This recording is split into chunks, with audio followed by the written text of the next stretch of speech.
Afin de résoudre la crise de la dette colossale de la Zambie, le président Hakainde Hichilema s'est entretenu avec des représentants du Fonds monétaire international FMI et de la Banque mondiale. C'est lors de son passage à Washington pour l'Assemblée générale des Nations unies que le chef de l'État zambien a discuté avec eux des réformes de sauvegarde pour redresser l'économie de son pays qui est dans une situation critique. Ce qui paraît donc urgent pour le nouveau président Hakainde Hichilema, c'est de reprendre langue avec le Fonds monétaire international et la Banque mondiale. Je crois que c'est ce qui a été chose faite depuis qu'il est arrivé, puisqu'il s'est rendu à Washington pour essayer d'engager des négociations avec ces deux institutions de Bretton Woods. Mais surtout, il va falloir donc faire des yeux doux à Pékin, qui, on le sait, détient l'essentiel, n'est-ce pas, du stock de la dette de la Zambie. La dette extérieure a grimpé à 12 milliards de dollars en 2020 et l'ancien gouvernement n'a pas respecté les échéances des deux paiements d'intérêts d'obligations avant de demander une restructuration de ses emprunts.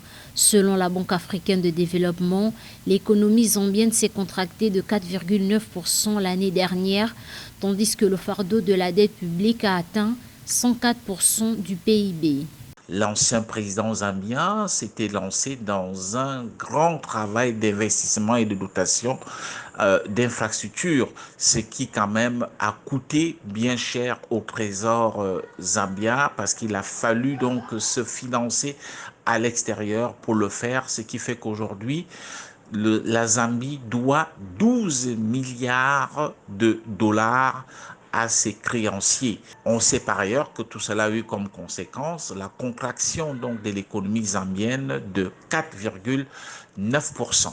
Et par ailleurs, ça il faut le noter, lorsque nous étions pendant la phase de la campagne présidentielle, l'ancien président s'est également donc lancé dans des promesses qui ont évidemment donc contribué davantage à l'explosion de la dette zambienne.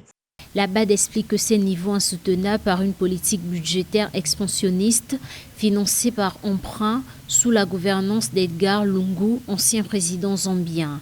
Élu en août 2021, le nouveau président zambien a promis de remettre sur les rails l'économie de son pays et de finaliser les difficiles négociations entamées avec le FMI par le gouvernement précédent.